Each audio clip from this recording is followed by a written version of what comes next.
Bom dia, boa tarde, boa noite. Estamos aqui na nossa cápsula virtual para mais um Suburgenia, o podcast da revista Suburgênese.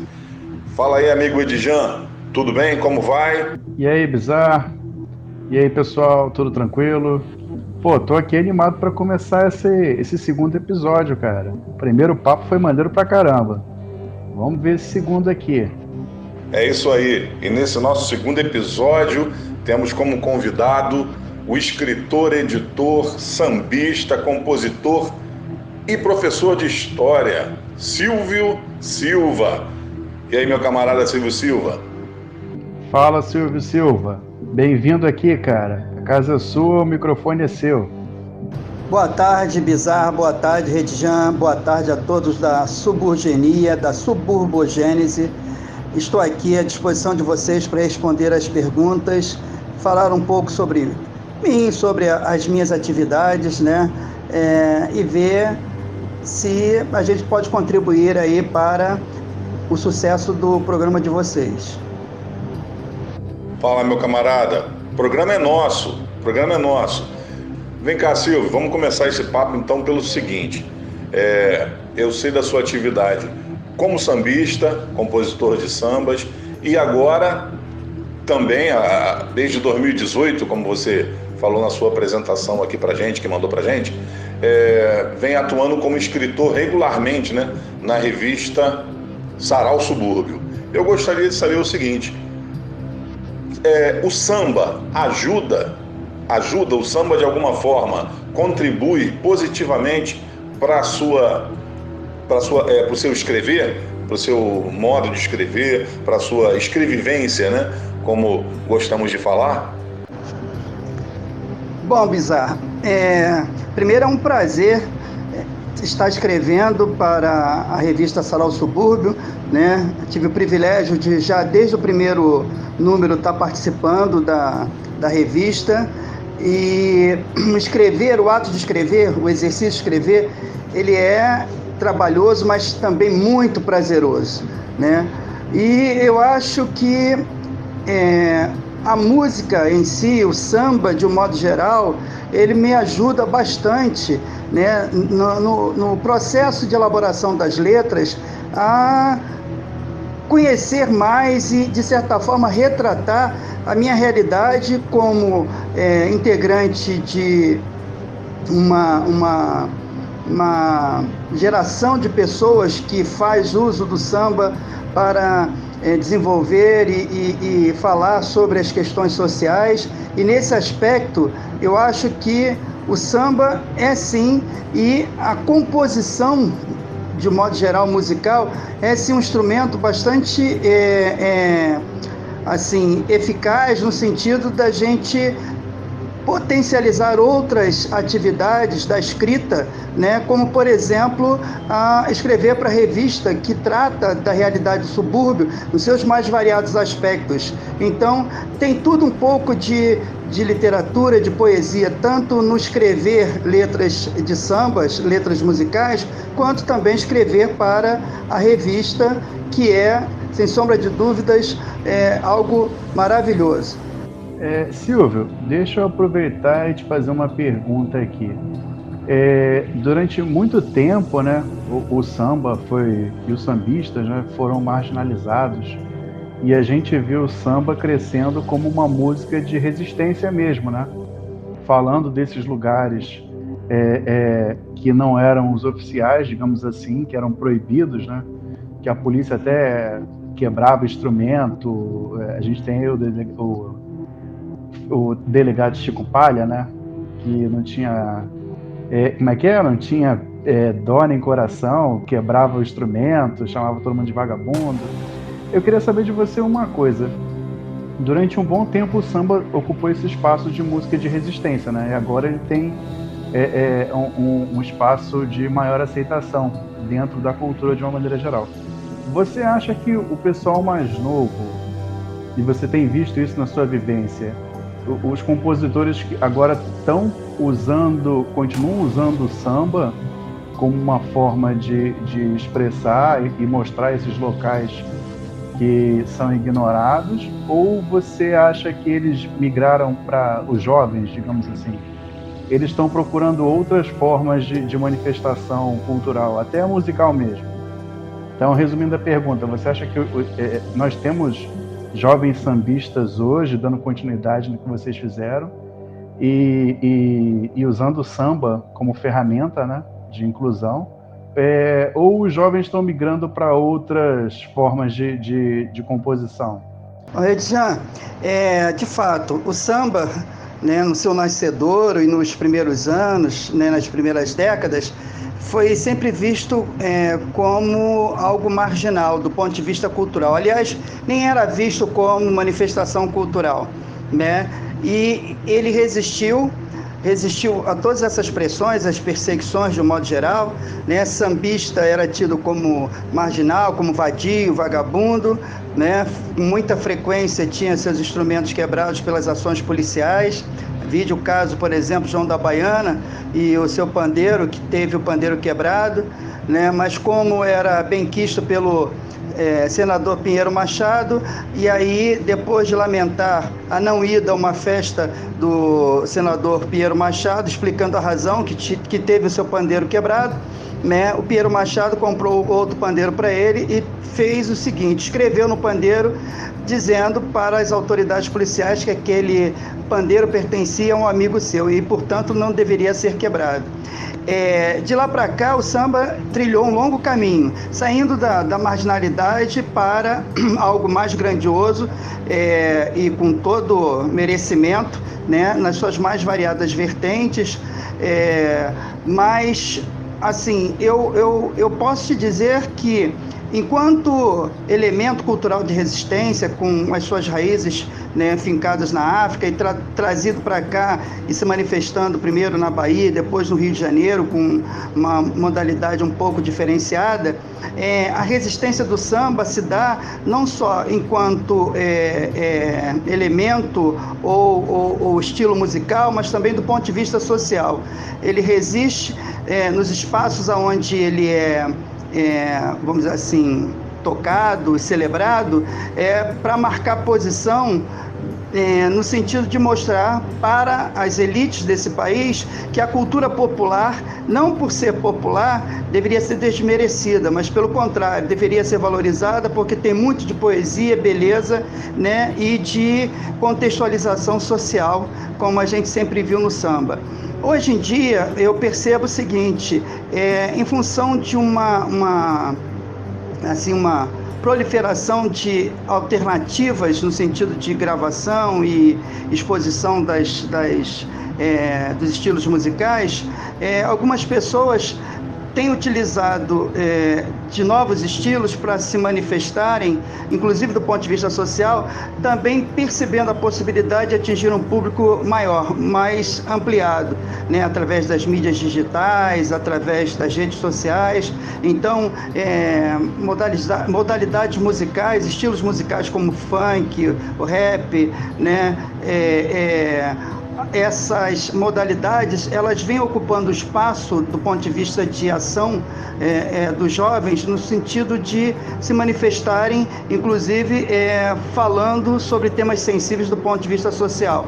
Mas o samba está vivo, tem novos sambistas que insistem, resistem, no sentido de usar essa expressão musical de tão grande valor como elemento de manifestação e contestação de uma ordem social injusta, mas infelizmente, pena isso, né, que eles não têm tanto espaço como outros estilos musicais estão tendo hoje em dia, né, nos meios de comunicação. Mas continua sendo sim, embora não tão jovem, pelo contrário, já com bastante idade, mas ainda recente no meio e no mundo do samba, eu continuo usando, assim como meu parceiro Marcelo Bizarro e outros tantos amigos, né, continuo usando o samba como expressão de denúncia social, né, de crítica social, e eu vejo também em outros espaços de rodas de samba pessoas jovens de um modo geral fazendo isso também. E temos aqui também a nossa outra convidada, Janine Souza, graduada em Artes Plásticas pela Universidade de Brasília, especialista em Linguagens Artísticas e Educação. Ela é servidora no Tribunal de Justiça do Distrito Federal e há 4 anos ela publica a pesquisa dela sobre arquitetura anônima no perfil Impressões Suburbanas. E ela também tem um quadro no coletivo Engenho de Histórias. Janine, muito obrigado por você estar aqui presente. Você vai falar mais um pouco do Impressões, mas eu queria começar te parabenizando, porque o trabalho que você conduz ali é fantástico. Bem-vinda, viu? Alô, Janine, é um prazer estar aqui junto com você, compartilhando, dividindo esse espaço aqui da suburgenia, e vai ser um prazer enorme ouvi-la, tá? Salve Marcelo, salve Edjan, salve todo mundo. Opa, grande salve, Janine. Janine, sou também fãzão do Instagram, Impressões Suburbanas, sigo lá, todo dia fico vendo aquelas maravilhas lá, daquelas fotos da arquitetura suburbana, não só de casas, como de lojas, como da paisagem suburbana de um modo geral, né? É realmente muito, muito gratificante o Instagram. Seja bem-vinda e é uma grande honra, um grande prazer recebê-la aqui para conversar com a gente. Eu já vou começar então logo fazendo uma pergunta. Na revista Suburgênese número 2 tem o seu conto, A Guia. E me chamou a atenção o seguinte, logo no começo do conto tem uma referência, que poderíamos dizer, uma referência arquitetônica, né? Fala ali sobre o mofo, sobre algo relacionado à construção, à parede. E eu achei isso muito interessante. Como é que se dá essa simbiose da sua arte como escritora com a outra parte como artista plástica, pesquisadora? Fala pra gente aí como é que se dá isso. Marcelo, é um prazer estar aqui com vocês, né? Eu acho vocês, assim, pessoas muito interessantes, eu acompanho o trabalho de vocês. Bom, mas em relação à pergunta, eu sempre fui uma pessoa muito curiosa e eu costumo associar coisas aparentemente inassociáveis. Apesar que eu acho que a arquitetura, com a história de terror, com o trabalho de artes plásticas, eles têm tudo a ver. Mas essas casas de subúrbio, elas sempre me encantaram muito. E as histórias de horror também.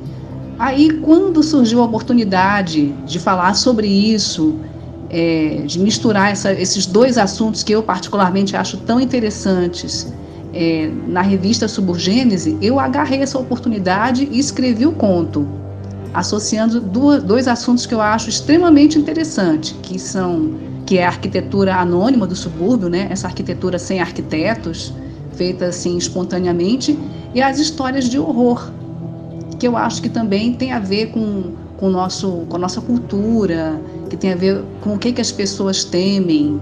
Eu acho isso muito importante e acho que pode ser associado lindamente, como eu procuro fazer, não sei se consigo, mas eu tento com muito prazer.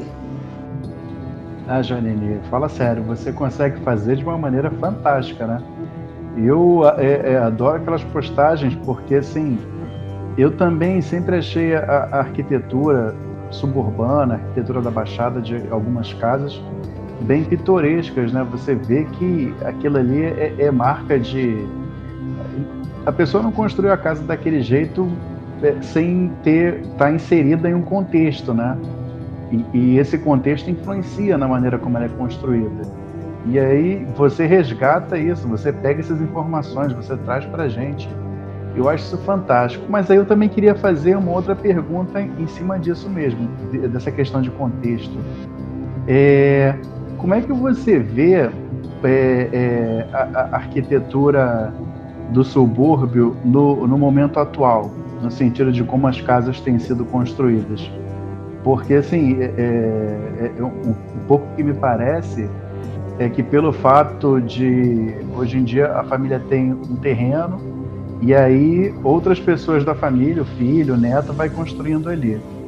E aí acaba sendo um novo tipo de arquitetura, até por conta de outras pressões do momento, né, do contexto atual. Você acha que assim, isso vai se manter? Você enxerga isso também? Ou tem outras coisas que estão acontecendo com relação à arquitetura mais atual do subúrbio? É mais ou menos assim, essa arquitetura do puxadinho vai se manter? Ou você acha que outras coisas vão acabar influenciando e a gente vai ter outros estilos de casa aí aparecendo? Ou já tem, não sei. Bom, primeiramente, o que me preocupa em relação à arquitetura suburbana e das periferias é que elas não são reconhecidas como parte da paisagem cultural do Rio. Então, as casas, os prédios são demolidos, assim, viram estacionamento, viram aqueles prédios altos que, assim, em nome de um progresso que eu, francamente, não sei se é realmente um progresso, assim, meio imediatista, no meu sentir, que a longo prazo pode trazer muitos prejuízos para as gerações futuras mesmo. Agora, você falou aí sobre o puxadinho, esse assunto é muito sério. Tem pessoas, tem estudiosos que já estão oficializando o puxadinho nos seus trabalhos acadêmicos. O puxadinho, eu acho que ele veio para ficar, né? As famílias agora, eu acho que em relação, por conta de desemprego, de questões sociais, elas estão morando mais juntas, né? São aquelas famílias multigeracionais, tem até a bisavó com netinho, enfim, vai dos 8 aos 100, tudo dentro da mesma casa. Então, eu penso que a arquitetura não é uma coisa parada, não é uma coisa estática, e o puxadinho ele tem que ser levado mais a sério, porque ele veio para ficar. No livro Diálogos Suburbanos, tem uma arquiteta, que eu infelizmente não lembro o nome agora, mas que ela fez um trabalho sobre puxadinho, né, para os arquitetos abrirem o olho, chegarem mais próximos à realidade das pessoas e começarem a programar as casas, pensando nisso, pensando em comércios, em casas que também são usadas como fonte de renda, né? A moradia associada a um comércio familiar. Isso tudo tem que ser pensado com cuidado, porque tem coisas que o povo lança que não, na arquitetura anônima, que não adianta a gente fingir que não está vendo, né? Tem que ter uma adaptação, claro, uma adaptação inteligente à realidade. É o que eu penso. O pior é que, assim, realmente é como se a gente... Que assim, não é nem como se a gente tivesse, é o que a gente tem mesmo. A gente tem uma realidade acontecendo e tem um conhecimento meio que do senso comum, no geral, não sei como definir isso, mas que ignora esses movimentos, né? E aí você vê tanto na questão da arquitetura, quanto nessa questão econômica mesmo. E é importante que essas dinâmicas cheguem na academia, porque elas vão ser pensadas e vão ser referendadas como coisas que têm que ser repensadas, discutidas, porque elas acabam refletindo, elas dizem muito pra gente, né? Refletem uma realidade que meio que fica escondida, não aparece na novela da televisão, digamos assim. Às vezes você vê uma típica família suburbana sendo retratada numa história na televisão e o cara mora numa mansão, tipo dessas americanas. E são as coisas muito bizarras que acontecem. Maravilha, Janine. É isso aí. A arquitetura, ela é anônima, né? Mas não é invisível, né? A arquitetura suburbana, ela tem essa característica forte mesmo do puxadinho, né? Eu que moro aqui no subúrbio de Ricardo de Albuquerque, conheço muito bem. Minha rua tem muito essa questão do puxadinho. Eu acho muito interessante por causa da sociabilidade, né? Essa sociabilidade suburbana fica ainda mais forte, mais interessante ainda. Muito bom. Mas a minha pergunta agora vai para o Silvio, e de certa forma foi algo que eu notei aqui, que o que está dando liga hoje nessa conversa é a arte e educação, né? O Silvio, como professor da Rede Estadual de História, também utilizou muito a arte e educação. E eu vou perguntar a ele agora para ele falar um pouquinho para a gente como é que foi essa experiência com seus alunos, né? Colocar a história em vídeo, no audiovisual, né? Fala aí pra gente, Silvio, como é que foi isso? Só para voltar ao assunto do Puxadinho, eu moro aqui em Brasília atualmente e o que eu observo é que quando o Puxadinho é dos mais ricos, há uma certa condescendência do poder público. E quando é dos mais pobres, a polícia vai e destrói, vai à defesa civil e taca fogo no Puxadinho. Então tem essa diferença no tratamento, que eu penso que é extremamente incorreto. O poder público deveria ser menos omisso e tratar todo mundo do mesmo jeito. Bom, Bizarro e os outros que nos acompanham, eu atuo no magistério há 27 anos na rede pública, tanto do estado quanto do município, e há 31 anos, de modo geral, sendo que eu comecei na rede privada. E eu sempre busquei novas formas, do ponto de vista pedagógico, de atuar no espaço da sala de aula e fora dela, no sentido de trazer o aluno para debater, discutir, construir conhecimento sobre uma série de aspectos, principalmente do ponto de vista social, que eu acho que são relevantes. Então, nessas aventuras pedagógicas, podemos dizer assim, eu militei e ainda milito na parte audiovisual. Eu fiz 3 filmes, sendo 2 semidocumentários e uma obra que é meio de ficção, mas tem um quê documental nela, que foi sobre a Declaração dos Direitos Humanos da ONU. Na realidade, essas atividades, os 100% são realizadas junto com os alunos, pelos alunos, para que eles possam, a partir dessa vivência audiovisual, contando uma história através de um instrumento artístico que é o cinema, o filme de um modo geral, eles possam não só conhecer mais acerca daquele assunto, daquele fato histórico, mas também construírem a própria narrativa deles sobre aquilo que eles ajudaram a produzir. Então, eu, de um modo geral, fiz 3 filmes, como já disse, um que tratou sobre a vida de João Cândido, um dos líderes da revolta da Chibata. Para mim foi um desafio extremamente importante, porque foi minha imersão um pouco mais aprofundada, numa postura pedagógica mais afrocentrada.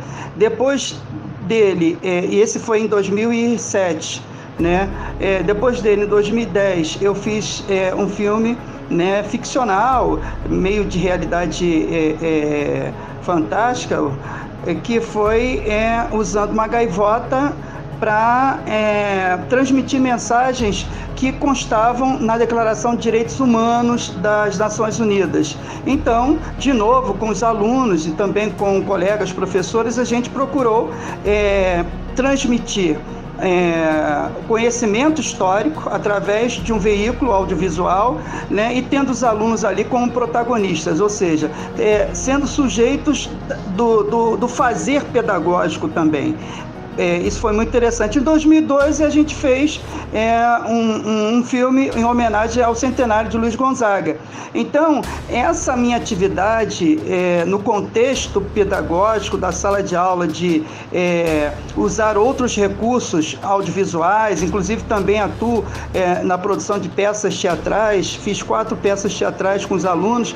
Isso, para mim, é enriquecedor em todos os sentidos, porque eu consigo, pelo menos do ponto de vista profissional, ver ali o aluno concretamente interagindo e construindo conhecimento através de uma linguagem artística, mas ao mesmo tempo crescendo do ponto de vista de cidadão, percebendo a realidade histórica, como sendo algo mais próximo dele, em razão dele estar ali participando efetivamente do processo.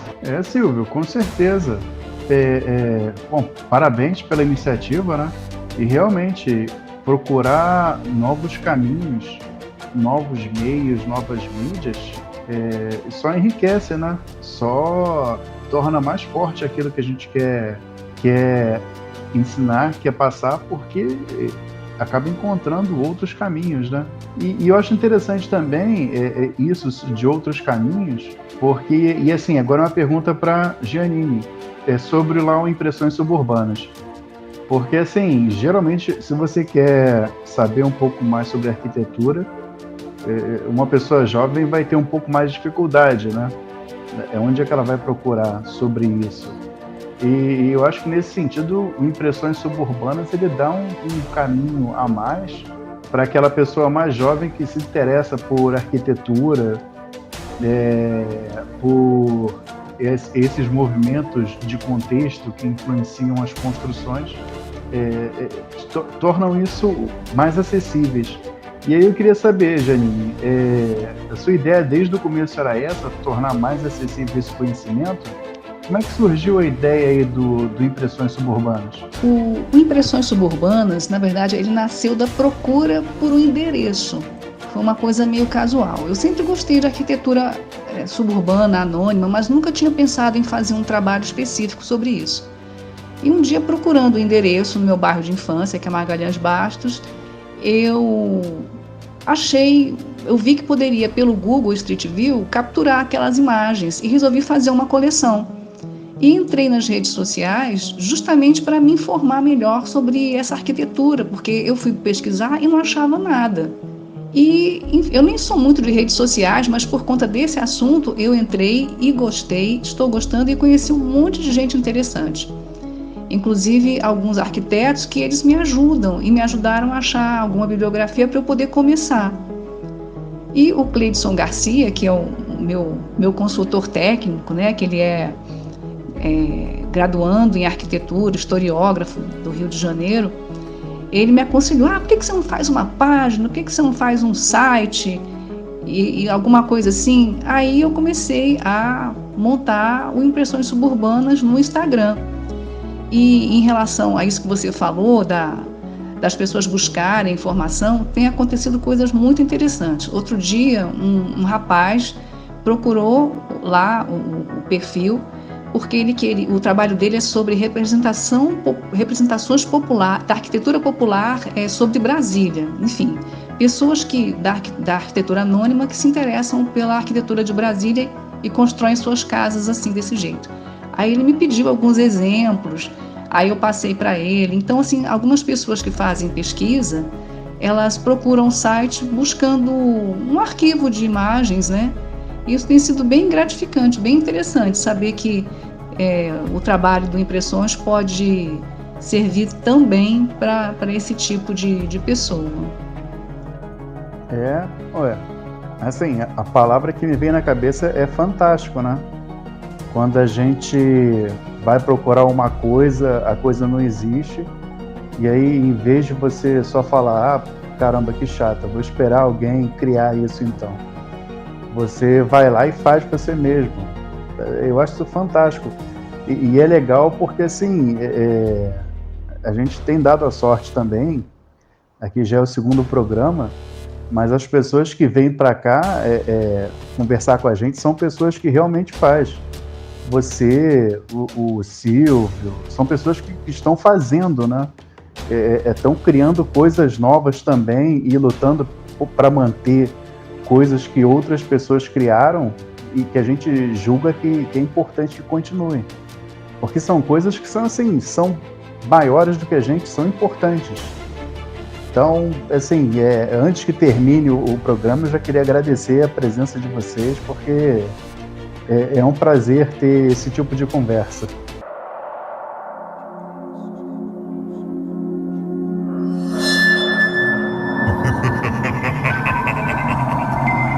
Podcast Suburgenia.